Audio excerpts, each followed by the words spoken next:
Measures of central tendency हमारा next topic है। यहाँ पर डेटा को जब हम किसी टेबल की फॉर्म में प्रेजेंट कर लेते हैं या उसको कंडेंस कर देते हैं, उसका उसका ग्राफिकल प्रेजेंटेशन दे देते हैं, उसके बाद हम आते हैं डेटा की न्यूमेरिकल मेजरमेंट्स की साइड पे। डेटा से फ्यू न्यूमेरिकल मेजरमेंट्स कैलकुलेट करते हैं, उनमें से एक मेजर्स ऑफ सेंट्रल टेंडेंसी है। ये क्या है, यहाँ पर हम यही देखेंगे। मेजर ऑफ लोकेशन भी कहते हैं इसको, सेंट्रल टेंडेंसी भी कहते हैं। It summarises A data set by giving a single quantitative value within the range of the data values that describes its location relative to entire data set.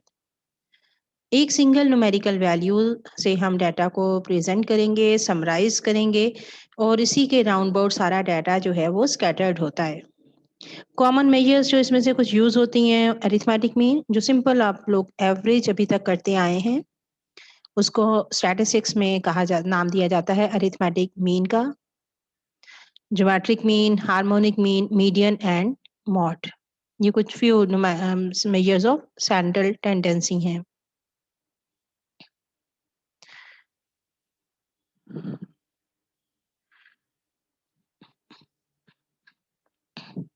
First one हम लेके चलेंगे arithmetic mean को, या simply average या mean कह देते हैं इसको। मोस्ट कॉमन मेजर है, obtained by dividing the sum of all the observations by the total number of observations.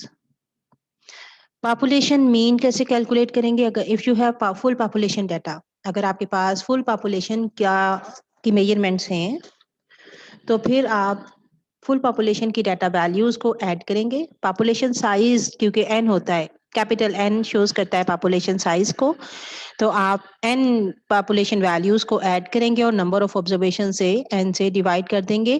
Population mean के लिए म्यू नोटेशन यूज होती है। यूजुअली हमारे पास पॉपुलेशन डाटा नहीं होता, सैंपल डाटा होता है, तो हम सैंपल से मीन कैलकुलेट करेंगे। लाइक सैंपल मीन को हम नोटेशन देंगे एक्स और उसके ऊपर bar, summation x i divided by n. मतलब मीन कैलकुलेट करने का वे तो यही है कि sum of observations divided by number of observations. अगर आपके पास फुल पॉपुलेशन का डाटा होगा तो उन वैल्यूज को आप ऐड कर लेंगे, अगर आपके पास सैंपल डाटा होगा तो आप सैंपल वैल्यूज को ऐड कर लेंगे।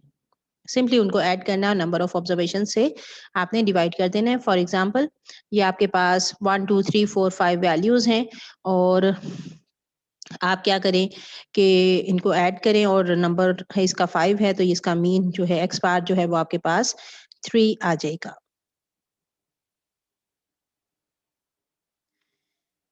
Properties of arithmetic mean.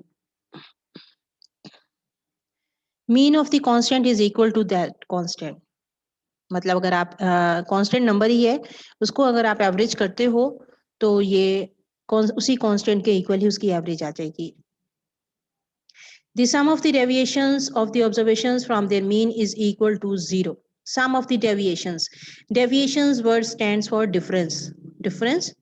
This sum, ये sum notation है, summation I varies from 1 to n. इसका मतलब कि हमने x की 1 observations लेके n observations तक क्या करना है, observations में से उनका mean subtract करना है और फिर उन सबको add करना है, तो ये sum जो है वो 0 के equal आएगा। न्यूमेरिकली अगर हम इसको देखें, फॉर एग्जाम्पल ये आपके पास x का डाटा है 1 2 3 4 5, इसका मीन क्या होगा? मीन इसका यहाँ हमने कैलकुलेट किया है तो ये 3 आ रहा है। अब आप क्या करें, x की सभी वैल्यूज में से मीन सब्ट्रैक्ट कर दें, x माइनस एक्स बार कर लें, तो देखें ये क्या इसका आंसर आएगा, x माइनस एक्स बार। फर्स्ट ऑब्जर्वेशन है आपके पास 1, 1 में से 3 सब्ट्रैक्ट करें तो 1 minus 3 it is -2। Second observation 2 है, 2 minus 3 it is -1। Third observation 3 है तो 3 माइनस 3 0, 4 माइनस 3 1 और 5 माइनस 3 2। अगर आप इस कॉलम को ऐड करें x माइनस एक्स बार अब आप इसको सम करें तो देखें ये -2 -1 -3 और +1 और +2 +3, तो ये कैंसिल आउट होके इसका आंसर 0 आ जाएगा। तो यही आपको फर्स्ट सेकंड प्रॉपर्टी जो मिल रही है, sum of the deviations of the observations from their mean is equal to 0। Observations में से आप उनका मीन सब्ट्रैक्ट करें सभी ऑब्जर्वेशंस में से और फिर उसको ऐड करें तो वो सम जो है वो 0 के इक्वल होगा हमेशा। थर्ड प्रॉपर्टी है the sum of squared deviations of the observations from their mean is minimum। वही डिफरेंसेस जो आपने लिए थे, आप उन डिफरेंसेस को अगर स्क्वायर करते हो और फिर सम करते हैं तो ये सम जो है जहां पे आपने डिफरेंस x बार से लिया है ये कम होगा। किससे? अगर आप यहाँ पर x बार की जगह कोई भी और नंबर रखें तो any constant where a is any constant, यहाँ पे कोई भी नंबर ले लें आप कि ऑब्जर्वेशंस में से उस नंबर को सबट्रैक्ट करें और उस डिफरेंस को स्क्वायर करें और फिर सम करें तो ये सम जो है ये इक्वल, ये हमेशा बड़ा आएगा as compare to this one.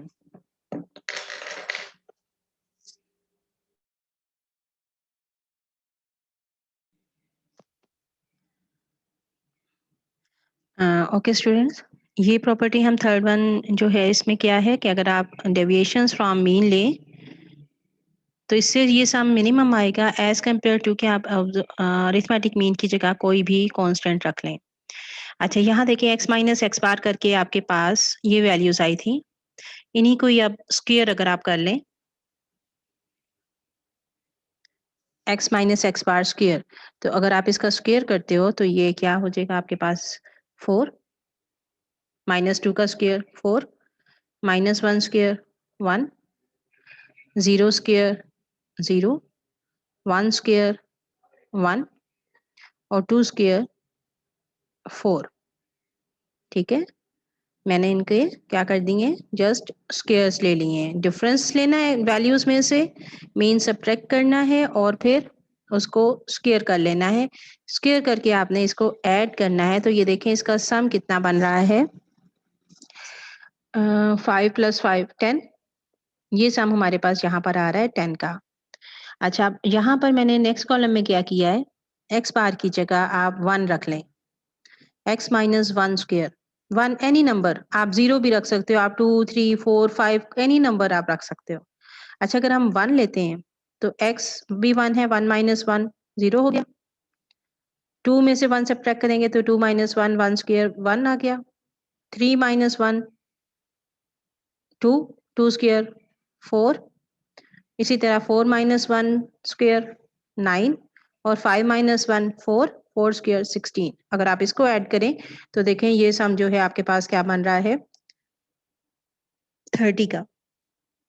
9 और 1 10, 16 + 4 20 और +10 30। तो ये देखें ये सम बड़ा आ रहा है।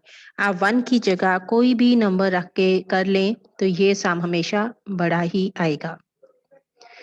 Sum of squared deviations, sum of squared difference of the observation from their mean is minimum। ये सम हमेशा कम होगा एज कंपेयर टू कि आप अरिथमेटिक मीन की जगह कोई भी कांस्टेंट रखें, कोई भी नंबर रख लें। It is a third property of arithmetic mean।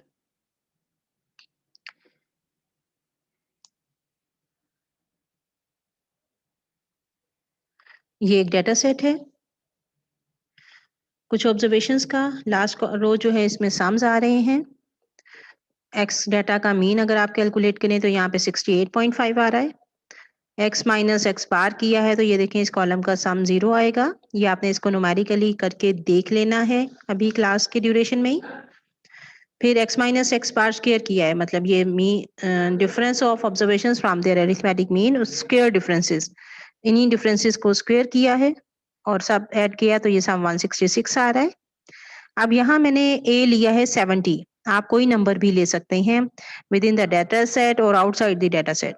तो लेट से मैंने 70 ले लिया यहाँ पे x माइनस 70 और x माइनस 70 स्क्वायर किया है तो ये आप इसको सम देखें तो ये 184 आ रहा है। यहाँ देखिए 166 सम आ रहा है अरिथमेटिक मीन से स्क्वायर डेविएशंस का, जबकि एनी अदर कांस्टेंट से ये 184 आ रहा है तो ये मीन से हमेशा लेस आएगा।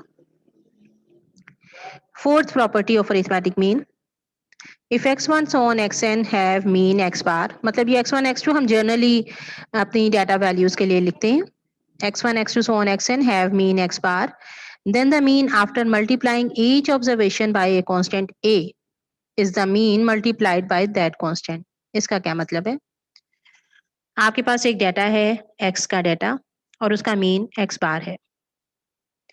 आप अपने डाटा को मल्टीप्लाई कर देते हो फॉर एग्जांपल किसी एक कांस्टेंट नंबर से. फॉर एग्जांपल मैं कहती हूँ x के डाटा को मल्टीप्लाई कर दें 2 से. एक न्यू डाटा आ जाएगा आपके पास. अब हमें उसका मीन चाहिए. तो उसका मीन कैसे कैलकुलेट कर सकते हो? आप डायरेक्ट कैलकुलेट कर सकते हो. उसको मैं x बार स्टैटिक कह रही हूँ. x bar static equal to summation a i x i over n. हर डाटा वैल्यू को आपने a से मल्टीप्लाई करना है, देन ऐड करना है और नंबर ऑफ ऑब्जर्वेशन से डिवाइड करना है, या फिर आप डायरेक्टली जो ओरिजिनल डाटा का मीन था x बार था उसको आप a से मल्टीप्लाई कर दें. फिफ्थ प्रॉपर्टी क्या है? If a constant a is added to each of the observation x1 so on xn having mean x bar, then mean increases by that constant, then mean increases by that constant. मतलब अगर एक variable आपके पास for example x है, उसका data आपके पास है 1 2 3 4 5, इसका सम 15 और x बार क्या होगा? x बार यहाँ पे 3 आ रहा है. ठीक है. मैंने एक नया वेरिएबल डिफाइन किया y, कि y मैं कह रही हूँ 3 प्लस x है.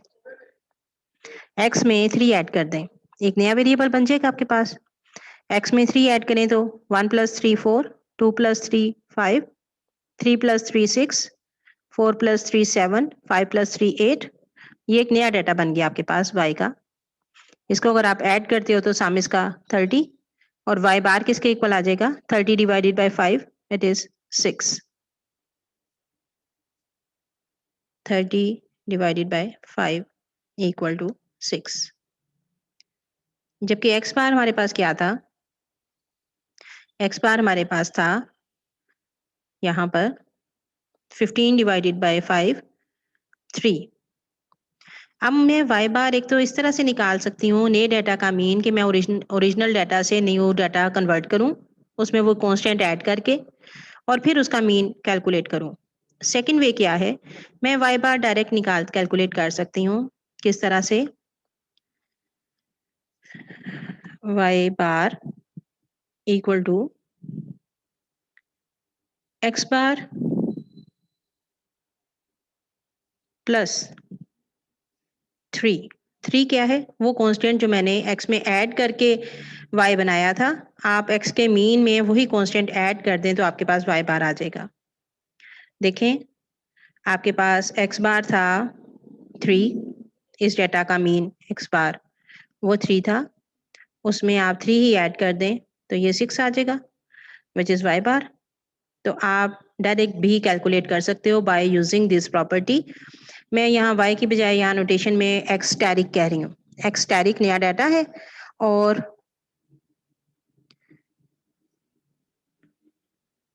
x बार स्टैटिक निकालना है तो x बार में जस्ट वो a ऐड करते हैं.